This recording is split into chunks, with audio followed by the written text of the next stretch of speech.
അവർക്ക് കൈയും കാലിലും ഇങ്ങനെ ചെറിയ വേദന ഷുഗർ ഉണ്ടാ എല്ലാ വേദനകളും വരുന്നുണ്ട് പ്രായമായി വരില്ലേ. നിങ്ങള് കാലിന് വേദനയല്ലേ ഉള്ളൂ, കാല് തണുത്തൊന്നും തുടങ്ങിയിട്ടില്ല, സമയമായിട്ടില്ല. ഇല്ല ഓക്കെ. അതായത് ഞാൻ നിങ്ങളോട് ചോദിക്കാൻ കാരണം നിങ്ങൾ ഈ ഹെൽത്ത് ക്ലാസ് എല്ലാം എടുക്കാൻ പോകുന്നത് എന്താന്ന് പോണല്ലേ ചോദിച്ചാ എന്തെങ്കിലും കിട്ടോ നോക്കാൻ വേണ്ടി ചോദിച്ചാ. എന്തായാലും സമയം ഇനി നിങ്ങൾക്ക് ഉണ്ടെന്ന് തോന്നണു. അപ്പൊ അതുകൊണ്ട് പറഞ്ഞുതരാം, ഉള്ള സമയം മര്യാദയ്ക്ക് ആയിക്കോട്ടെ എന്ന് വിചാരിച്ചിട്ടാണ്.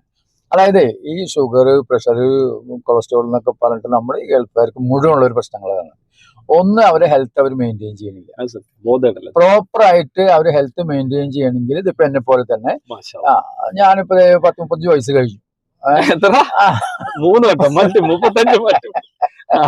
അപ്പൊ ആ 35 വയസ്സ് കഴിഞ്ഞിട്ട് ഞാൻ ആരോഗ്യവാനായിട്ടിരിക്കുന്നത് എന്റെ ചിട്ടയിൽ പോകണം. നമ്മള് ഗൾഫുകാരുടെ ഏറ്റവും വലിയ, ഞാനിപ്പോ എത്രയോ വർഷം ഗൾഫിലുണ്ടായിരുന്നു, എന്റെ ചിട്ടകൾ ഞാൻ തെറ്റിച്ചിട്ടില്ല. നമുക്ക് ഭാവിയിൽ നമ്മളെ ഉള്ള കാലം നല്ല ഇതായിട്ട് ജീവിക്കണം എന്നൊരാഗ്രഹമുള്ളതിന്റെ പേരിൽ ചിട്ടയിൽ ജീവിച്ചു. അതുകൊണ്ട് ഒരു കുഴപ്പമില്ലാണ്ട് മുന്നോട്ട് പോകാൻ, അത് ജനങ്ങൾ അത് അതുപോലെ ചെയ്യണമെങ്കിൽ തീർച്ചയായിട്ടും ഞാൻ 99.4% ഗ്യാരണ്ടി തരാൻ പറ്റും. ഒരാളുടെ ഷുഗർ ഉള്ളത് നോർമലൈസ് ചെയ്ത് പോകാൻ പറ്റും, നല്ല നല്ല ഭക്ഷണം കഴിച്ച് പോകാൻ പറ്റും, അത് ഉറപ്പാണ്.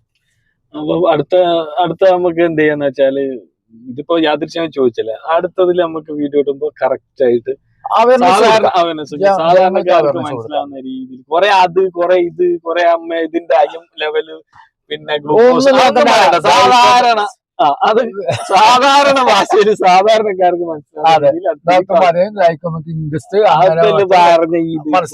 അതൊന്നും വേണ്ട.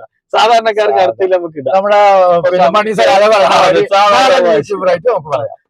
അടുത്തിൽ പറയാം.